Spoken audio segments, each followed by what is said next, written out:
vemos también, a pesar de que es en poca cantidad, en la naturaleza existen ácidos grasos de número impar de carbono. ¿Listo?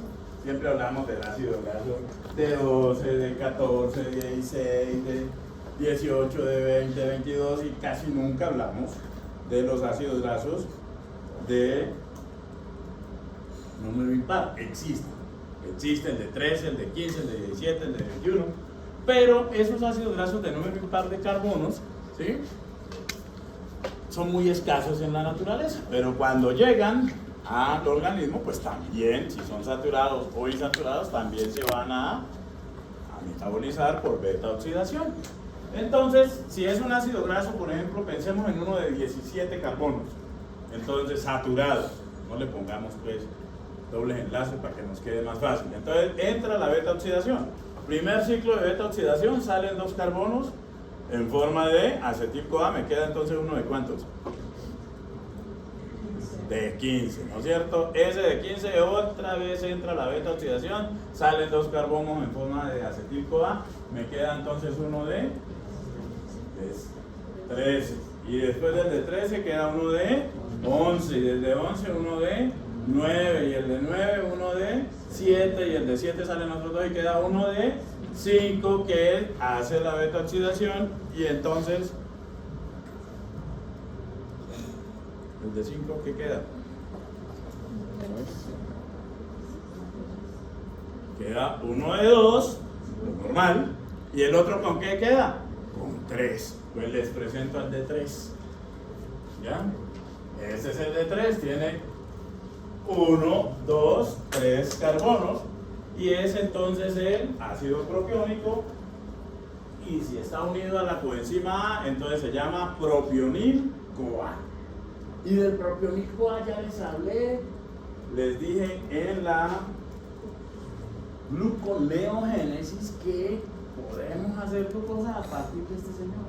Este es el único pedacito de grasa de ácidos grasos que podemos convertir a glucosa. Del resto de todos los ácidos grasos no podemos hacer glucosa. ¿Que la glucosa se puede convertir en los ácidos grasos? Sí, pero lo contrario, no. ¿Cómo vamos a hacer glucosa a partir de ese propionil-CoA? Bueno, entonces el propionil-CoA, miren lo que le va a pasar. Ese propionil-CoA, ¿sí?, pues lo vamos a, utilizando ATP, bicarbonato, le vamos a pegar otro carbono y se va a convertir en el metilmalonil-CoA. Miren este metilo, está con lechita rellena, o sea que está de frente hacia ustedes, ¿sí?, el D-metilmalonil-CoA, el cual no nos sirve para nada, ¿no es cierto? Pero entonces la metilmalonil-CoA isomerasa, que es la enzima que hace todo esto, entonces ¿qué hace? Ahora convierte el isómero D en el isómero L. ¿Sí ven el metilo? Ahora está hacia la parte de atrás. Este es el isómero L-metilmalonil-CoA, que esta metilmalonil-CoA isomerasa, miren en lo que lo convierte, en el succinil-CoA. Y si hablamos de succinil-CoA, ¿estamos hablando de qué? Ciclo de Krebs. De ciclo de Krebs, succinil-CoA, luego pierde la coenzima A y energía para hacer un GTP, succinato, luego succinato a fumarato, fumarato a malato y malato a oxaloacetato, y con oxaloacetato podemos hacer glucosa. Entonces el propionil-CoA es una molécula gluconeogénica. ¿Y de dónde lo obtenemos? De la beta oxidación de ácidos grasos de número impar de carbonos. ¿Okay? Y es el único pedacito de ácido graso que podemos convertir en glucosa, porque normalmente convertimos glucosa en grasa, pero lo contrario nosotros no lo podemos hacer. Las plantas y bacterias que hacen el ciclo del bioxilato sí pueden hacer glucosa con acetil-CoA. ¿Cómo llamaba la enzima? Sí, el mismo propionil-CoA es el propionato unido a la coenzima. No la retuve. Es el mismo. Entonces, la enzima que hace eso, ¿sí?, que hace esa isomerización, es una enzima que es dependiente de esta vitamina, la cianocobalamina o vitamina B12. ¿Listo? Entonces tiene este núcleo de corina, ya lo habíamos visto pues cuando hablamos de vitaminas, ¿sí? Aquí tiene un átomo de cobalto, ¿sí? Esto es el mismo tetrapirrol que tiene el grupo hemo, el mismo tetrapirrol que tiene la clorofila, ¿sí? Entonces aquí hay un átomo de cobalto y si aquí en esta X va un grupo cianuro, entonces se va a llamar cianocobalamina. O si en esa X va un grupo metilo, entonces se va a llamar metilcobalamina. Son vitaminas de la misma vitamina. Y esta vitamina B12 se especializa aquí en hacer ese tipo de isomerización. Entonces es una cosa grandotota para cambiar un grupo chiquitico de agua. ¿Sí? Entonces hace ese tipo de isomerización. Entonces la que nos pasa el D-metilmalonil-CoA al L-metilmalonil-CoA. Bueno, esto es como funciona la coenzima con el átomo de cobalto, ¿sí? Y entonces como el L-metilmalonil-CoA, la vitamina, pues la enzima obviamente lo termina convirtiendo en succinil-CoA. ¿Listo? Entonces, esa beta-oxidación de ácidos grasos que normalmente se hace en la mitocondria, ¿y por qué se hace en la mitocondria? Para obtener ATP, también se puede hacer en los peroxisomas. Les presento a un peroxisoma, que yo no sé si lo han visto o no en biología celular, pero son unas organelas parecidas a los lisosomas desde el punto de vista estructural. O sea, es que una bolsita, una bicapa de lípidos, una esferita llena de proteínas. ¿Qué proteínas hay en el peroxisoma? Proteínas especializadas en hacer beta-oxidación y además de eso eliminar radicales libres de oxígeno. O sea, ahí está la superóxido dismutasa, está la peroxidasa. Entonces ellas hacen beta-oxidación con el fin de obtener FADH, y ese FADH para poder eliminar el ion superóxido y el peróxido de hidrógeno. Entonces obtienen FADH2, ¿sí? Para poder, miren, el peróxido de hidrógeno convertirlo en agua y oxígeno, el anión superóxido lo convierten en peróxido de hidrógeno por la superóxido dismutasa y luego la peroxidasa. Entonces la beta oxidación es una fuente de FADH2. Y tienen ustedes una tarea que la tienen que hacer para la próxima semana, y el link está, si no está, pues la acuerdo. Y es que van a buscar en internet, porque en Netflix no está, que no debería de mandar como ver cine, pero bueno, no me lo merecen muchos, pero bueno, no. Van a buscar una película que se llama, en español,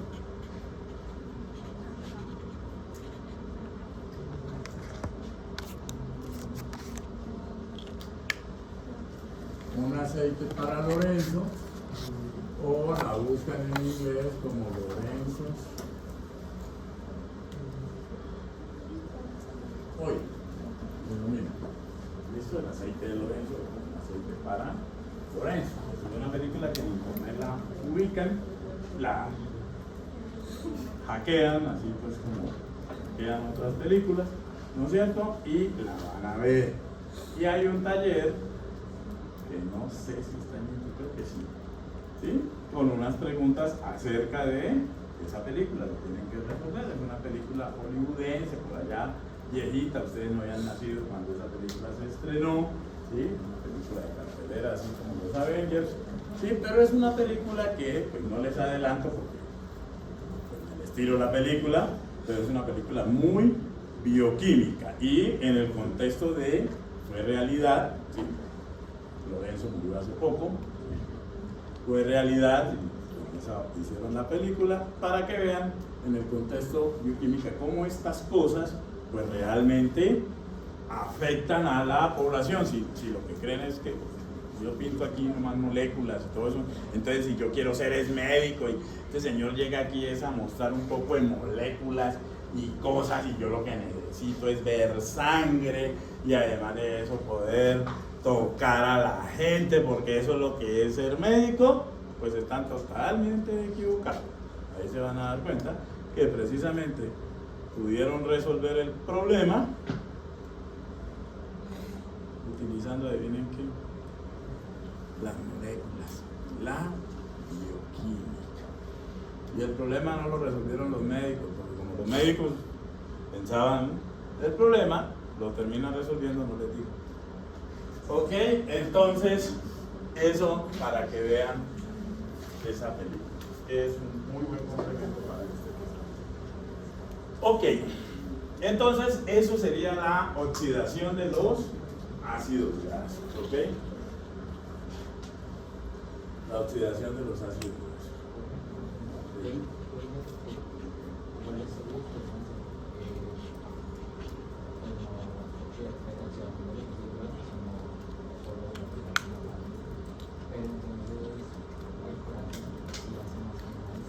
El corazón hace oxidación, claro. No, el corazón hace glicólisis. Lo que no hace el corazón es glicólisis anaeróbica.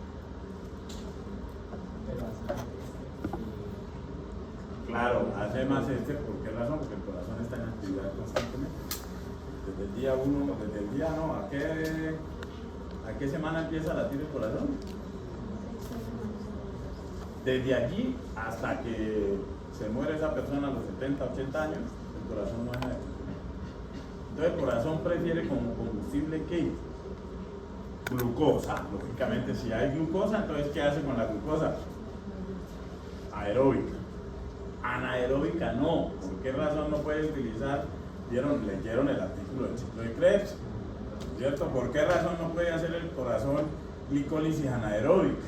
Porque se le va a acumular lactato, y si se le acumula lactato le baja el pH, y si le baja el pH se desnaturalizan actina y miocina, y si se desnaturalizan actina y miocina, pues entonces se daña el sarcómero, y si se daña el sarcómero no hay contracción, y si no hay contracción del corazón, ¿no es cierto? Entonces, ¿qué hace el corazón? Él sí utiliza glucosa, pero aeróbicamente, y si hay bastante glucosa, él prefiere la glucosa, pero los lípidos ácidos grasos son una muy buena opción para el corazón, y también son opción cuando la cosa escasea, estos que les voy a contar, los cuerpos cetónicos. ¿Listo? La glucosa es el único órgano que no utiliza glucosa como primera opción, es el hígado. ¿Ya? Aunque el hígado, si estamos en un estado postpandrial donde la glucosa abunda, él utiliza la glucosa. ¿Sí me comprenden? La glucosa es como combustible por excelencia. Pero el hígado prefiere los ácidos grasos. Bueno, entonces, lo que tenemos aquí es estas moléculas. Estas moléculas se llaman el acetoacetato y el beta-hidroxiurutirato. Esas son las dos moléculas que nos interesan, ¿no? El este señor tiene aquí un grupo ceto, y si no tuviera el hidroxilo, cuando está en la versión del tautómero oxidado, entonces tiene también un grupo ceto. Entonces, a estos señores son los que comúnmente se les conoce con el nombre de cuerpos cetónicos, ¿sí? Cuerpos cetónicos, y son una alternativa de mandar acetil-CoA a los tejidos, y dentro de esos tejidos pues está el cerebro. Son una alternativa energética para el cerebro. ¿La mejor opción? No, al cerebro, si lo ponemos en términos de gustos, no es que le gusten de a mucho, pero si los niveles de glucosa no están de la mejor forma y le llegan cuerpos cetónicos, pues el cerebro los utiliza. Es una alternativa energética. Lo mismo para el corazón, lo mismo para el músculo esquelético. Si la cosa está muy complicada, también le echa mano a esos cuerpos cetónicos. El riñón, pues ni hablemos, que el riñón lo que le llegue, que le pueda producir energía, lo utiliza, porque el riñón mantiene un trajín bastante fuerte. O sea, son una buena alternativa. Para los únicos que no son buena alternativa energética es el hígado. El hígado no puede utilizar cuerpos cetónicos. De plano, no los puede utilizar. ¿Sí? Pero el hígado es quien los hace. O sea, este proceso de la cetogénesis que les voy a explicar se realiza ¿dónde? En el hígado. ¿Sí? El productor de cuerpos cetónicos, ¿quién es? El hígado. Entonces, ¿Con qué finalidad lo hace el hígado? Con la finalidad de mandarle una alternativa combustible a los demás tejidos, principalmente ¿a quién? A cerebro. Obviamente glóbulos rojos no, porque glóbulos rojos para poder metabolizar esto necesitarían mitocondrias y no tienen, ¿no? Estos cuerpos cetónicos, ¿cuándo los vamos a producir? La verdad, los producimos en básicamente todos los estados nutricionales. Si estamos en un estado postprandial y medimos el nivel de cuerpos cetónicos, tenemos, ¿sí? Pero en una cantidad baja, de 5 a 7 miligramos. Ya cuando estamos en ayuno temprano, la cosa se sube un poquito, ¿sí? De 20 a 40 miligramos más o menos en ayuno temprano. Y ya en ayuno prolongado pueden llegar a niveles hasta de 80 miligramos, porque en ayuno prolongado se convierten en una muy buena estrategia de mandar acetil-CoA a los tejidos, ya que no hay suficiente glucosa. ¿Listo? Eso en condiciones normales. Como ustedes ven, estos cuerpos cetónicos son ácidos, miren. Son ácidos, débiles, pero ácidos. Entonces, en estados patológicos, como les voy a explicar ahora, como la diabetes, se pueden producir en gran cantidad. Entonces, si el normal en un ayuno prolongado es máximo por ahí hasta 80, en una diabetes pueden subir a valores de entre 250 a 400 miligramos. Son ácidos débiles, pero igualmente ácidos. Y entonces, ¿qué va a suceder? Pues va a disminuirse el pH sanguíneo. Y entonces vamos a caer en algo que se llama una acidosis y generada por cuerpos cetónicos, y entonces se le llama la cetoacidosis. Y es una de las principales complicaciones de los pacientes diabéticos. Y de eso les va a llegar muchísimo cuando sean médicos. ¿Por qué les va a llegar muchísimo? Porque ¿cuántos conocen a una persona diabética? Levanten la mano. ¿Eso qué quiere decir? ¿Ah? O sea que la diabetes es una enfermedad muy frecuente. Y si es una enfermedad muy frecuente, van a llegar a la consulta pacientes diabéticos, muchos. Y entonces, si el médico no sabe diferenciar los síntomas de una cetoacidosis diabética, pues ¿qué pasa con el pacientico? ¿Y fue culpa del pacientico que se tomó el litro de Tampico?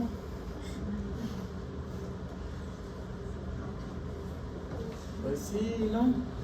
¿Y por qué no? Porque acudió donde un médico que se supone se formó científicamente para manejar esos casos y además humanamente para ayudar a la sociedad. No me acuerdo esos discursos que me echaban. Medicina, no. Mejor dicho, yo ese día de esa clase salí, mejor dicho, tengo un grupo ahí de santitos y los voy a mandar a canonizar a todos. Se equivocó una vez, ¿no? Entonces, esos cuerpos cetónicos. Resulta que espontáneamente este señor puede, no por encima, aquí en todo, miren que en todos los sitios hay un numerito, quiere decir que ahí trabaja una enzima, pero aquí no hay enzima. Y entonces este puede decarboxilarse, se pierde este grupo carboxilo espontáneamente y se convierte entonces en acetona, ¿sí? No dihidroxiacetona, sino en acetona. ¿Listo? Las mujeres que se pintan las uñas, cuando se van a cambiar el esmalte de las uñas, ¿qué es lo que tienen que hacer? ¿Qué hacen? Que usan removedor, y el removedor tiene un olor particular, ¿no es cierto? Como un olor dulzón, como así, como frutas, pero un poquito penetrante, ¿sí? Pues esa es la acetona. El removedor tiene acetona. ¿Listo? Entonces no es bueno que el ácido acetoacético se convierta en acetona. En primer lugar, porque perdemos una molécula combustible, porque con la acetona nuestras células no pueden hacer nada, porque ni uñas tienen, entonces no pueden quitar ni el esmalte de las uñas. ¿No es cierto? Entonces, una buena forma de darse cuenta si un paciente tiene un coma cetoacidótico, esto es para los médicos escrupulosos, pueden ser médicos, condición sine qua non para ser médico, no ser escrupuloso. ¿Sí? Entonces le dicen al paciente, sople, y huelen el aliento de esa persona. Si huele a removedor, a acetona, a un olor así dulzón, a frutas, ¿qué quiere decir? Está produciendo mucha acetona, y si está produciendo mucha acetona, ¿es por qué? Porque está produciendo mucho acetato, o sea que está produciendo muchos cuerpos cetónicos, y eso aunado al mareo y al malestar general que tiene la persona, entonces inmediatamente le mandan una medición de cuerpos cetónicos y van a encontrar que están elevadísimos. ¿Listo? Bueno, entonces, ¿cómo funciona esto? ¿Cómo se hacen esos cuerpos cetónicos? Acuérdense que estamos en ayuno, en ayuno prolongado, es el estado donde más se hacen cuerpos cetónicos, porque son una alternativa con combustible. A este proceso, ¿cómo se le llama? Cetogénesis. ¿Listo? Entonces aquí tenemos dos moléculas de acetil-CoA. Esas dos moléculas de acetil-CoA van ahora a unirse. Entonces, cuando se unen, miren lo que sucede. Sale una molécula de coenzima A y quedan unidas las dos moléculas de acetil-CoA en esta molécula que se llama acetoacetil-CoA. ¿Qué enzima es eso? Pues la tiolasa. La tiolasa vimos que hacía la tiólisis, que era a esto, utilizando una CoA, convertirlos en estos dos. Ahora la tiolasa hace la reacción inversa. Entonces la tiolasa ahí sirve de condensadora. Y entonces ahora, ¿qué va a pasar?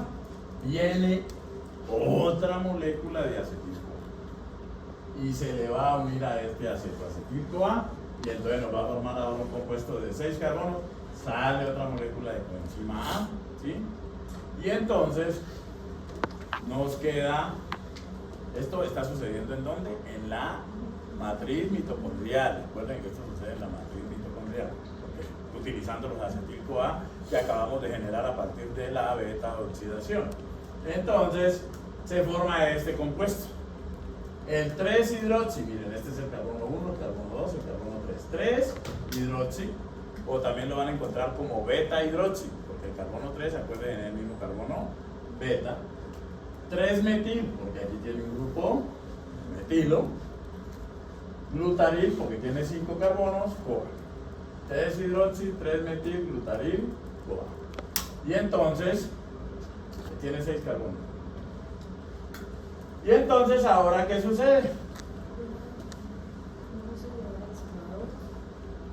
La 2 se llama la 3-hidroxi, 3-metil, glutaril, CoA sintetasa. ¿Listo? Y entonces ahora viene aquí el 3-hidroxi, 3-metil, glutaril, CoA. ¿Sí? Y entonces va a perder una molécula de acetil-CoA para poder que nos quede el acetoacetasa. ¿Sí? Entonces, como se pierde una acetil-CoA, entonces esta es la 3-hidroxi, 3-metil, glutaril, CoA desacetilasa. Entonces va una acetil. Y nos quedó el acetoacetato. Ya este es un cuerpo cetónico. Este, vuelvo y les repito, esta es una reacción no deseada, pues que se da espontáneamente, convertirse en acetona, o por la acetoacetato deshidrogenasa o hidroxibutarato deshidrogenasa también le dice. Entonces puede ser reducido y convertido en 3-hidroxibutirato. Y estos son los dos cuerpos cetónicos. Que el hígado, esto donde se está haciendo, solamente se hace en mitocondria de hepatocitos, en matriz mitocondrial. Ninguna otra célula del cuerpo puede hacer cuerpos cetónicos, solamente los hepatocitos, que no los pueden gastar, los hacen pero no los pueden utilizar. Entonces, ¿qué hace el hepatocito con los cuerpos cetónicos? Pues los manda a sangre, salen de mitocondria por transportadores, salen de la célula a la sangre y vía sanguínea se distribuyen a todos los demás tejidos que lo utilizan. ¿Cuáles tejidos lo pueden utilizar? Prácticamente todos, ¿sí? El cerebro es una buena opción, porque el cerebro en un estado de ayuno prolongado, en donde lo que abunda como molécula combustible en el ayuno prolongado, ¿qué es?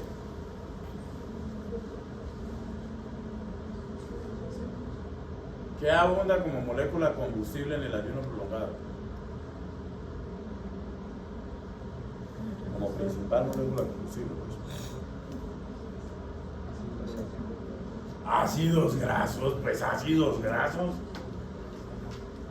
Eso es lo que más abunda en el ayuno prolongado. Y el cerebro tiene un gran problema, el sistema nervioso central, y es que está protegido por la famosa barrera hematoencefálica, que me imagino la conocen en detalle, ¿no es cierto?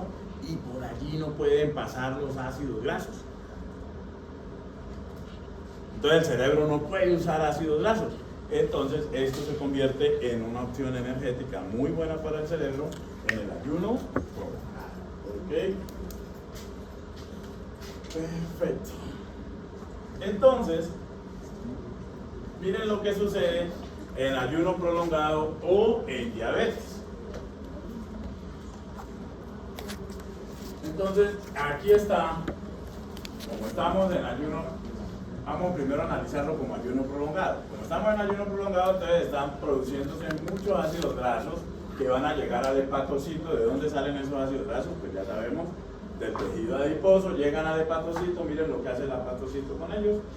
Hace acetil-CoA y con ese acetil-CoA hace cuerpos cetónicos que van a ir a todo esto: corazón, células musculares, corteza suprarrenal, cerebro, ¿sí? Y entonces llegan los cuerpos cetónicos, y allá ¿qué hacen? Al acetoacetato lo vamos a convertir, al hidroxibutirato a convertir en acetil-CoA, y el acetil-CoA va a entrar al ciclo de Krebs, y el resto de la historia pues ya la conocemos. ¿Listo? Entonces le van a servir de combustible. Ahora, el tejido adiposo que está liberando pues ácidos grasos y glicerol. El glicerol ya revisamos pues que si viene de tejido adiposo va a llegar al hígado. ¿Y qué hace el hígado con el glicerol en ayuno prolongado? Pues va a ser glucosa, ¿sí? Y los ácidos grasos pues van a ser este retorno. Eso en un ayuno prolongado, que es una situación fisiológicamente normal. ¿Listo? Ahora, ¿qué pasa en la diabetes? Que ya no es una situación fisiológicamente normal. ¿Qué sucede en la diabetes?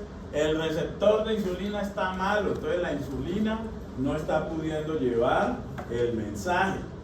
Como la insulina no está pudiendo llevar el mensaje, la glucosa está alta en sangre, y este señor cree que no hay glucosa. Y además este señor, como tampoco la insulina le está diciendo que hay glucosa, también cree que no hay glucosa. Entonces se activa la lipólisis, salen ácidos grasos, ¿sí? Glicerol, y además de que se activa la lipólisis, el hígado, como cree que no hay glucosa, entonces ¿qué empieza a hacer? Empieza a hacer gluconeogénesis y manda glucosa a la sangre. La sangre está llena de glucosa y el hígado está mandando todavía más glucosa, entonces se aumentan los niveles de glucosa y también se aumentan los niveles de cuerpos cetónicos. Entonces, por eso las complicaciones de las personas diabéticas, ¿sí? Por la deficiencia de la insulina, la deficiencia en la información. Entonces, ya cuando llegan a los tejidos, ¿qué pasa? El acetoacetato, miren lo que le pasa. Hay una enzima que se llama coenzima transferasa, que a partir de una molécula de succinil-CoA le quita el succinil-CoA. La coenzima A se la pone al acetoacetato y lo convierte en acetoacetil-CoA. Nos queda succinato, pero bueno, el succinato puede seguir el camino del ciclo de Krebs sin ningún problema. ¿Y ahora qué pasa con el acetoacetil-CoA? Vuelve otra vez la tiolasa y hace lo contrario que hizo para sintetizarlo, lo rompe y forma dos moléculas de acetil-CoA que van a pasar al ciclo de Krebs. Y con el beta-hidroxibutirato, ¿qué es lo que pasa? Está la beta-hidroxibutirato de deshidrogenasa, que ahora hace lo contrario. Utilizando NAD, entonces lo oxida y lo convierte en acetoacetato. Acetoacetato, pues que ya les dije cuál es el camino que sigue.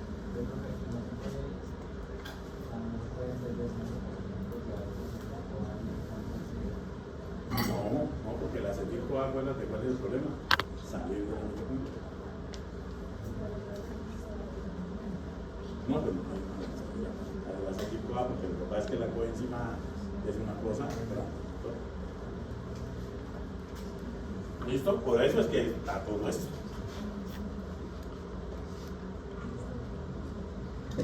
Ok. Entonces, esto es lo que sucede.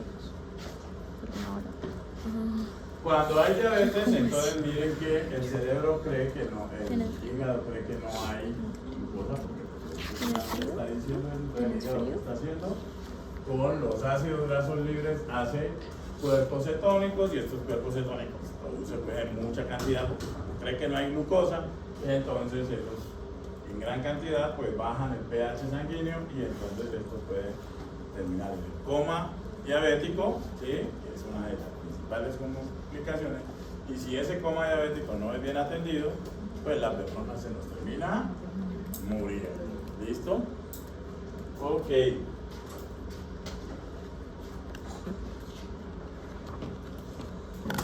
Listo. Eso es lo que sucede entonces en la beta oxidación y la cetogénesis.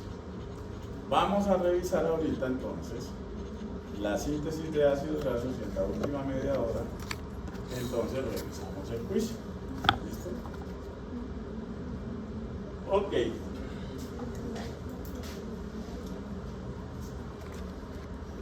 Voy a cambiar de diapositivas, que me gustan más estas otras. Mira, aproveché y hice flashbacks. No, es que esto no me queda tiempo de escribir tú. No, no las he subido. Sí, las he subido.